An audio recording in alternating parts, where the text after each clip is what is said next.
नमस्कार दोस्तों, मैं जेपी। आपका स्वागत है हमारे चैनल में। आज मैं आपको बताऊंगा बी फार्मेसी के बारे में या बी फार्मा के बारे में कि क्या होता है। तो देखिए, बी फार्मा यानी बैचलर ऑफ फार्मेसी, ये जो होता है 4 साल का कोर्स होता है और आप मान सकते हैं इसे फार्मेसी इंडस्ट्री का स्टार्टिंग कोर्स मान सकते हैं। अगर आप अपना फ्यूचर, अपना करियर फार्मेसी इंडस्ट्री में बनाना चाहते हैं तो आप बी फार्मेसी से स्टार्ट कर सकते हैं। हालांकि और भी कोर्सेज है जैसे D pharma, pharma D, M pharma, pharma PhD, ऐसे बहुत सारे कोर्स है। लेकिन जो बी फार्मा है ये स्टार्टिंग कोर्स होता है और अगर आप अपना फ्यूचर बनाना चाहते हैं फार्मेसी इंडस्ट्री में तो आपको बी फार्मा से ही स्टार्ट करना होगा। हालांकि आप डी फार्मा, इससे छोटा जो कोर्स होता है वो 2 साल का होता है डी फार्मा, लेकिन उसका कोई वैल्यू नहीं होता है। अगर आप वो करते हैं तो आप केवल एक दुकान खोल पाइएगा और कोई भी जॉब अपॉर्चुनिटीज उसमें नहीं है। लेकिन बी फार्मेसी के बाद आपके पास बहुत सारा जॉब अपॉर्चुनिटीज है। तो B pharmacy bachelor of pharmacy होता है, एक अंडर ग्रेजुएशन कोर्स है। इस बी फार्मा को करने के बाद आप ग्रेजुएट हो जाइएगा फार्मेसी इंडस्ट्री में और उसके बाद एम फार्मा, पीएचडी और आपके पास बहुत सारा जॉब अपॉर्चुनिटीज भी है। तो बी फार्मा तो आप समझ गए कि 4 साल का कोर्स है भाई साहब, ये ग्रेजुएशन है। तो आपको ये समझ में नहीं आ रहा होगा कि फार्मेसी या बी फार्मा है क्या, एक्चुअल में हम क्या करेंगे। तो देखिए, कोई भी एजुकेशन में, कोई भी क्लास में कोई हम क्या करते हैं, पढ़ाई करते हैं ना, किसी चीज के बारे में पढ़ाई करते हैं। तो फार्मा इंडस्ट्री जो है, फार्मेसी जो है वो मेडिसिन का इंडस्ट्री है, दवाई का इंडस्ट्री है। तो हम बी फार्मा में पढ़ते हैं preparation of medicine, use of medicine और सेल ऑफ मेडिसिन। ये 3 चीजों के बारे में ना केवल हम बी फार्मा, पूरे फार्मेसी इंडस्ट्री में हम यही पढ़ते हैं। कोई भी डिजीज का, कोई भी बीमारी का ठीक करने के लिए मेडिसिन जो बनाता है, जो बनता है, उसे कहते हैं फार्मेसी इंडस्ट्री। ठीक है, फार्मेसी इंडस्ट्री में ही आपके जितना भी बीमारी है, डिजीज है, रोग है, वो इंजेक्शन से लेकर के, मेडिसिन से लेकर के, कैप्सूल से लेकर के सारा चीज फार्मेसी इंडस्ट्री में ही बनता है। और जो उन चीजों को जो बनाता है, उन मेडिसिन को जो बनाते हैं, उन्हें फार्मासिस्ट बोलते हैं, फार्मासिस्ट कहते हैं। तो कोई भी इंसान तो दवाई नहीं बना सकता ना, दवाई वही बना सकता है जिसके पास नॉलेज हो, जिसके पास इंफॉर्मेशन हो, जिसने पढ़ाई किया उस चीज के बारे में। तो वही पढ़ाने का, वही चीज बनाने का, वही मेडिसिन का जो पढ़ाई है वो आप बी फार्मा में करते हैं। 4 साल का ये स्टार्टिंग कोर्स होता है। इसके बाद एम फार्मा और भी बहुत सारा है। लेकिन बी फार्मा करने के बाद आप अधिकतर जो स्टूडेंट होते हैं, अधिकांश जो स्टूडेंट होता है वो जॉब में चले जाते हैं, इंडस्ट्री में चले जाते हैं, दुकान खोल लेते हैं। बहुत सारा जॉब अपॉर्चुनिटीज है, कहीं ना कहीं चले ही जाते हैं, लग जाते हैं। बहुत बड़ा फील्ड है भाई साहब फार्मेसी। अब हम जान लेते हैं एलिजिबिलिटी क्राइटेरिया के बारे में कि आप बी फार्मा में कब एडमिशन ले सकते हैं। तो देखिए, बी फार्मा में एडमिशन लेने के लिए आपको 10+2 कंप्लीट आपका होना चाहिए। 10+2 कंप्लीट होना चाहिए आपका। मिनिमम 50% मार्क्स होना चाहिए आपका 10+2 में। और फिजिक्स, केमिस्ट्री, मैथ या फिजिक्स, केमिस्ट्री, बायोलॉजी दोनों से आप इसमें आ सकते हैं। अगर आप डी फार्मा कर चुके हैं तो डी फार्मा करने के बाद भी, यानी डिप्लोमा इन फार्मेसी करने के बाद भी आप बैचलर ऑफ फार्मेसी में आ सकते हैं, बी फार्मा कर सकते हैं।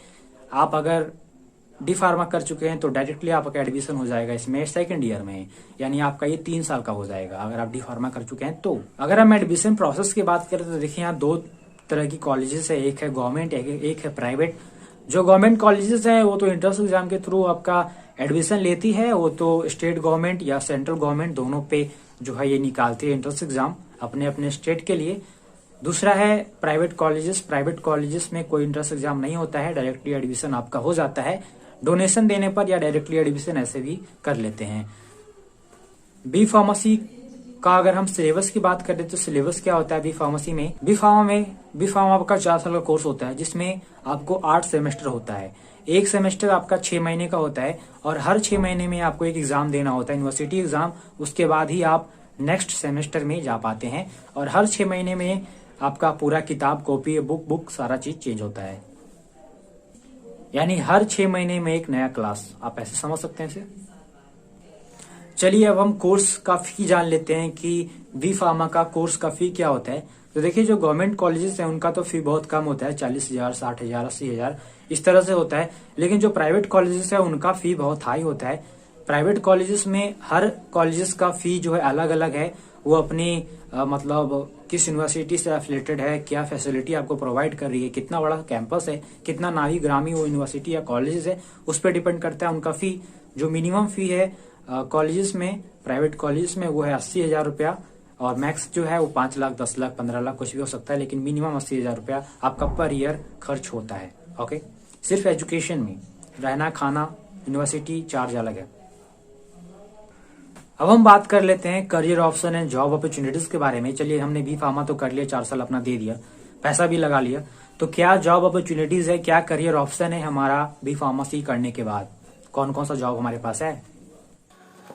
आप काम कर सकते हैं हॉस्पिटल फार्मेसी में, क्लिनिकल रिसर्च में, R&D रिसर्च एंड डेवलपमेंट में, आप क्वालिटी एश्योरेंस, क्वालिटी कंट्रोल में जा सकते हैं, फॉर्मुलेशन डेवलपमेंट में जा सकते हैं, R&D रिसर्च एंड डेवलपमेंट में जा सकते हैं, sales and marketing, community pharmacy, online pharmacy, industrial pharmacy, opportunity abroad जा सकते हैं हायर स्टडीज़ के लिए, जैसे B pharm, M pharm, PhD।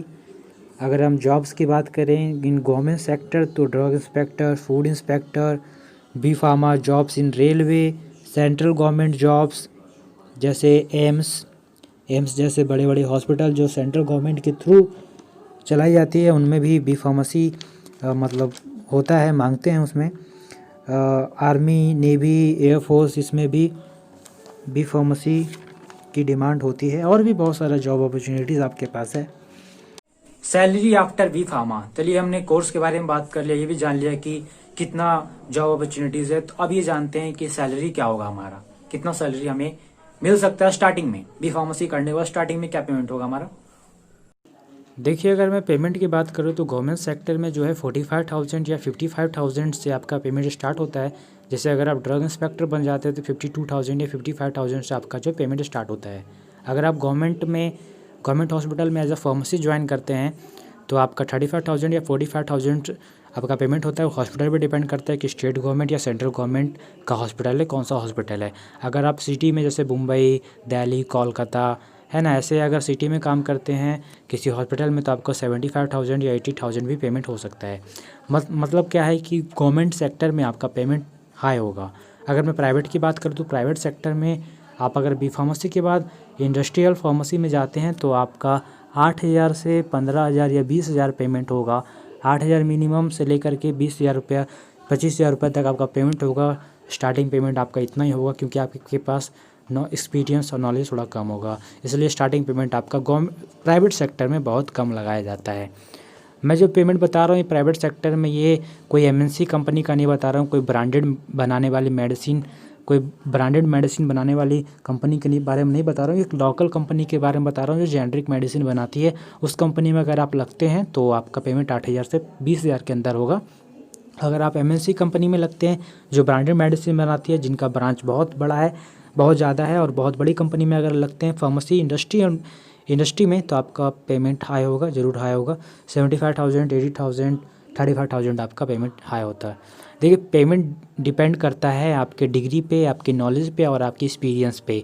Payment कोई आपकी शक्ल देख करके नहीं देता है, आपका उस फील्ड में कितना नॉलेज है, कितना एक्सपीरियंस है और कितना आपने क्वालिफिकेशन प्राप्त किया उस फील्ड में, उसके अनुसार पेमेंट होता है। पेमेंट ऐसे ही नहीं दे दी जाता आपको।